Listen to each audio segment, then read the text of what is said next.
अहम खबर आपको दें, कनाडा के वजीर आजम जस्टिन ट्रूडो ने इस्तीफा दे दिया है और बाकायदा कनाडा के प्राइम मिनिस्टर ने आके खुद प्रेस कॉन्फ्रेंस करते हुए इस बात का ऐलान किया। जस्टिन ट्रूडो जो कि कनाडा के वजीर आजम थे, लिबरल पार्टी के सरबराह भी थे, कनाडा के वजीर आजम भी थे और उनकी अपनी पार्टी से उनके खिलाफ बहुत ज़्यादा मुखालफत शुरू हो गई थी और पिछले दिनों उनके जो वजीर ख़जाना है उन्होंने उनसे मुलाकात के बाद इस्तीफा दे दिया था। देखें, ट्रूडो फार लेफ्ट को रिप्रेजेंट करते हैं और वाकई ही कनाडा के अंदर उन्होंने तबाही फेरी है अपने सोशलिस्ट एजेंडे के जरिए। ये मैं नहीं कह रहा हूं, आप कनाडा के हालात आप गूगल करके देख लें। अब देखते हैं कि क्या होता है। लेकिन मैं जैसे आपको बता रहा था कि इंडिया के लिए बड़ी मजे की बात हो गई है। दुनिया के सारे लीडर जा रहे हैं सिवाय नरेंद्र मोदी के। सिर्फ मोदी साहब खड़ा है अपनी जगह पे।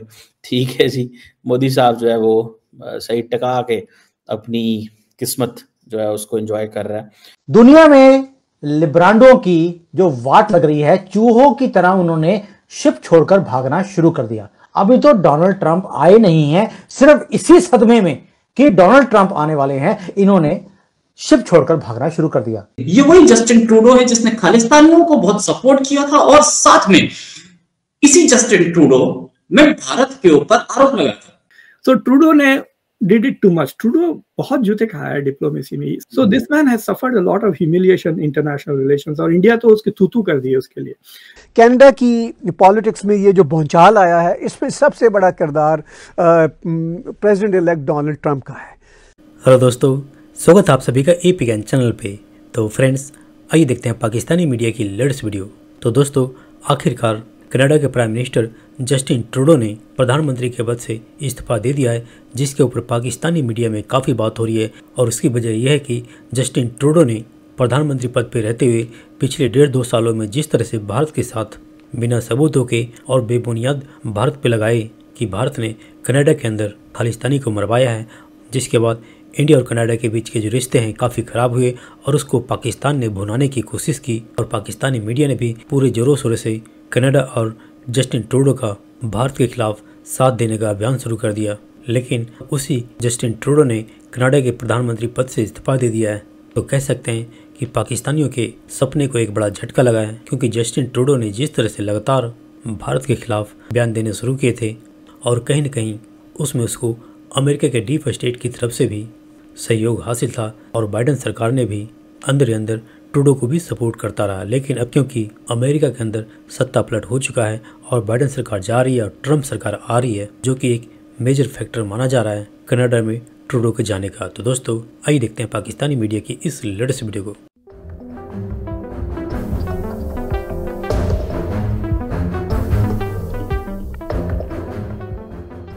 दोस्तों, कनाडा के प्राइम मिनिस्टर जस्टिन ट्रूडो ने रिजाइन कर दिया है और ये एक अच्छी खबर है भारत के लिए।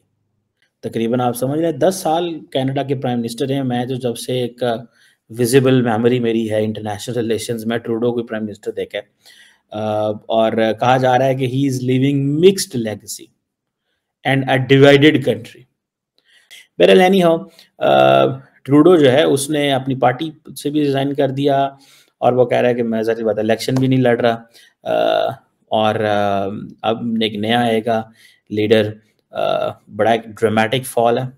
Canadian middle class, economy, immigration, बहुत कुछ। फिर आखिरी ये ट्रम्प ने जो उनकी बुरे हालात किए हैं, ट्रूडो के भी सिरे चढ़ गए हैं।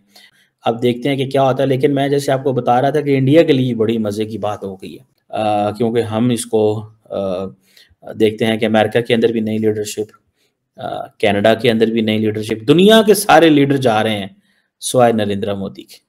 सिर्फ मोदी साहब खड़ा है अपनी जगह पे। ठीक है जी, मोदी साहब जो है वो सही टका के अपनी किस्मत जो है उसको एंजॉय कर रहा है। कोई चैलेंज नहीं है मोदी साहब के सामने। 2029 तक कमज़ोर अपोजिशन है, बहुत कुछ है। खैर एनी हाउ, जो जस्टिन ट्रूडो ने ये जो रेजिग्नेशन अनाउंस किया, तकरीबन 10 साल बाद अपनी हुकूमत छोड़ी है और सबसे ज़्यादा खुशी मैं गारंटी से कह सकता हूँ इंडिया में है और उसकी बहुत सारी वजह हैं। और हो सकता है कि एक बड़ी तादाद में इंडियंस यही कहते हों कि बस जिनने भी मोदी साहब ने पंगा लिया फारग हुआ है, जिसने भी मोदी साहब के सामने खड़ा हुआ है वो उड़ गया, ख़त्म हो गया। जो क्या नाम है उसका, ट्रूडो तो जो था ही था, लेकिन ट्रूडो से पहले जो हार्पर साहब प्राइम मिनिस्टर थे, स्टेफन हार्पर आई थिंक उनका नाम था, वो भी इंडिया से बड़े मजबूत ताल्लुकात के ख्वाहिश था। मैं पढ़ रहा था कि 2011 जो है उन्होंने ईयर ऑफ इंडिया मनाया था इन कनाडा। सो उस वक्त जारी बात है बहुत सारे इंडियंस कनाडा पहुंचे। अब क्योंकि वो जा रहे हैं, लेकिन एक चैलेंज इंडिया और कनाडा के रिलेशंस में है।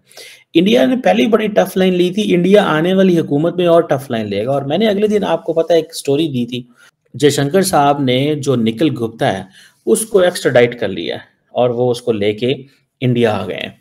सो इंडिया और कनाडा का जो मेजर इशू था वो खालिस्तान मूवमेंट थी। तो ट्रूडो के दौर में इंडियंस कहते हैं कि खालिस्तान जो है वो मेन स्ट्रीम हुआ कनाडा के अंदर, खासतौर पे जो न्यू डेमोक्रेटिक पार्टी के जो लीडर हैं जगमीत सिंह, उनके साथ जो कोलिशन बना और उसमें फिर ज़्यादा हो गया। मुझे ऐसे लग रहा है कि नरेंद्र मोदी के दिन फिर अच्छे हैं कि जो एक अमेरिकन पार्लियामेंट कांग्रेस जो है वो एक ट्रांसनेशनल रिप्रेशन की बात कर रही थी, ट्रांसनेशनल रिप्रेशन की बात कर रही थी और एक वेव उठ रही थी अमेरिका के अंदर, कनाडा के अंदर, वेस्ट के अंदर, वो सारी की सारी वेव दब गई है। तो आपको लगता है कि जो नरेंद्र मोदी के बारे में या उनकी गवर्नमेंट के बारे में ये जो अमेरिकन कांग्रेस में बात चल रही थी ट्रांसनेशनल रिप्रेशन की, वो केस सारे का सारा उड़ गया कि अमेरिका में कंजर्वेटिव आ गए, कनाडा में कंजर्वेटिव आ गए, दो ही बड़े केस को चलाने वाले थे, दोनों का केस ही उड़ गया।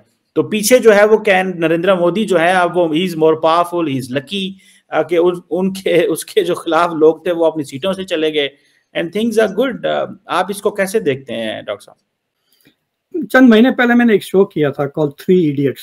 2 इडियट्स आउट हो चुके हैं, ऋषि सुनाक और ट्रूडो, तीसरा बाकी है मैक्रॉन जो बहुत ही कमजोर हो चुका है।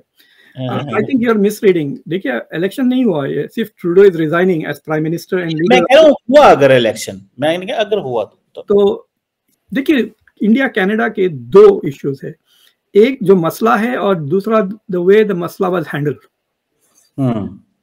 तो ट्रूडो ने उसको बहुत ही पॉलिटिसाइज किया, पब्लिकली हैंडल किया and personally. For example Biden ने एक बार भी उस इशू को publicly he didn't let it, वो छोटे अपने बंदों को टॉक टू माय पीपल वाली बात इस्तेमाल की। सो ट्रूडो ने did it too much. Trudeau बहुत जूते खाया है डिप्लोमेसी में। सऊदी अरेबिया ने इनकी बंद कर दी थी, याद है 2-3 साल तक डिप्लोमेटिक रिलेशंस। चाइना तो शी जिनपिंग ने पब्लिकली डांट के फिर वीडियो भी रिलीज कर दी थी, याद है आपको, इंडोनेशिया में G20 की समिट के दौरान। So this man has suffered a lot of humiliation international relations और इंडिया तो उसके तू कर दिए उसके लिए। So from that point of view, I think he mishandled the issue, but I don't think the issue is going to disappear. ये public के scene के बाहर behind the scene हो जाएगा, unless आपको खबर है निखिल गुप्ता की तरह और कोई आप खबर छोड़े कि केस ड्रॉप हो गया, फाइल बंद हो गई। कनाडा की पॉलिटिक्स में ये जो भूचाल आया है, इसमें सबसे बड़ा किरदार प्रेसिडेंट इलेक्ट डोनाल्ड ट्रंप का है।